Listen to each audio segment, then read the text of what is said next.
Wednesday, the 11th of October 2017-945. Slowly but surely, what was unthinkable is becoming normalized. The last few days have seen a concerted attempt to repackage a no-deal outcome from Brexit talks as being somehow tolerable. In a way, this makes for a welcome change. In March, Brexit Secretary David Davis told a Commons Select Committee there had been no preparation at all for a no-deal outcome. "We could not quantify the outcome," he said, in a classic example of clever people using complicated words to mask the fact that what they are saying is outrageously stupid. This was remarkable. No deal is the default outcome. This is partly what makes Article 50 so dangerous.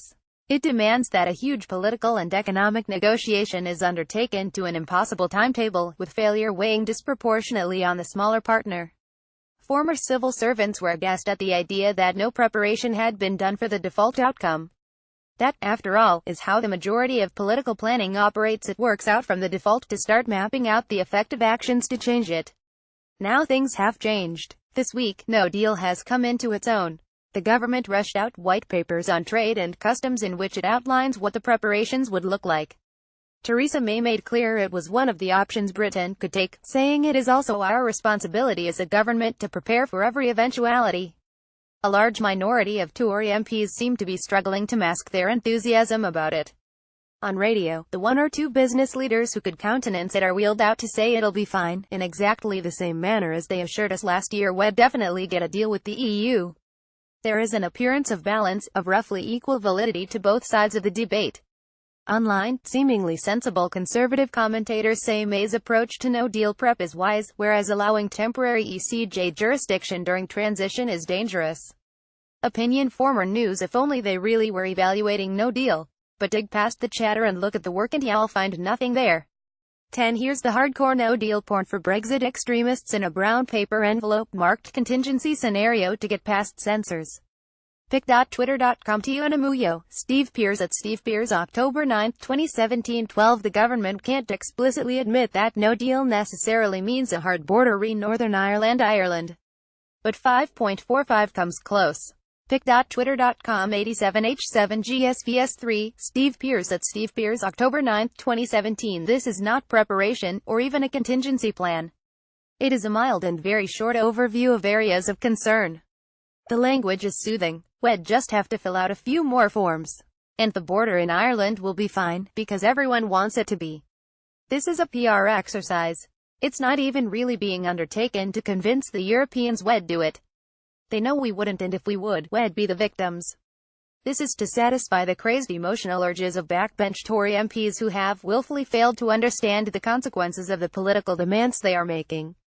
It's disaster porn for nationalist maniacs. The reality of no deal is worse than most members of the public could ever imagine.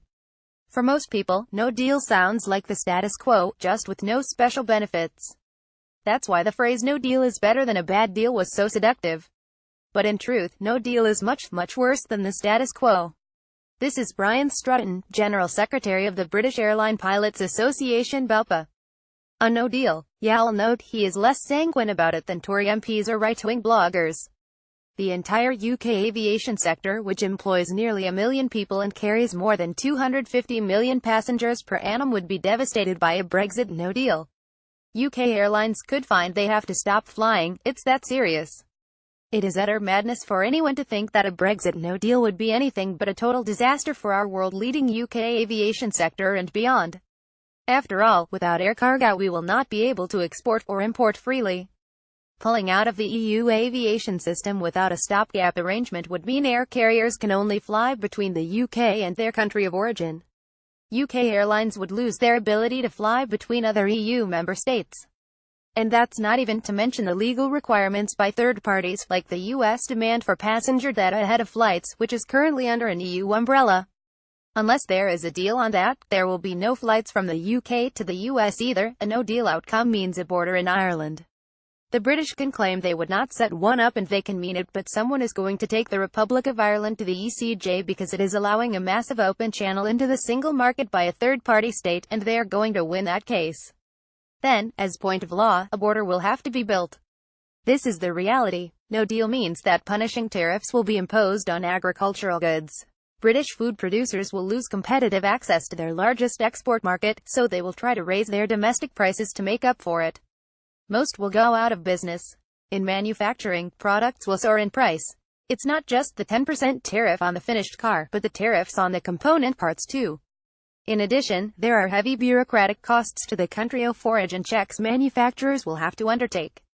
The cost of the product will rise steeply. Fewer will be sold. Businesses will go bust. As Brexiter Peter North wrote yesterday, in the first year or so we are going to lose a lot of manufacturing. Virtually all JIT export manufacturing will fold inside a year. According to the World Bank, no deal would see a 50% reduction in Britain's trade with goods with the EU and a 62% reduction in its trade in services. This is the reality. It's why the government is desperately trying to keep secret the 50 sectoral impact assessments it conducted. They have refused to answer questions in the Commons about them. They have refused to respond to Freedom of Information requests about them. Last night, 120 MPs wrote demanding they publish them. We are unlikely to see any change in the response. They cannot publish them because to do so conceded that they are pursuing an insane strategy in which the default outcome is catastrophic. It is far more extreme than anything proposed by Jeremy Corbyn's supposedly Trotskyist political initiative. It would cost hundreds of thousands of predominantly working and lower middle-class jobs, it would devastate investment, it would sabotage British public finances, and trigger a prolonged period of crushing austerity. There is no mandate for it and there is no argument for it. It is intolerable. The fact it is mentioned now as a possible outcome is evidence that the British political class has gone completely insane. Ian Dunt is the editor of politics.co.uk. His book, Brexit What the Hell Happens Now, is available now. The opinions in politics.co.uk's comment and analysis section are those of the author and are no reflection of the views of the website or its owners.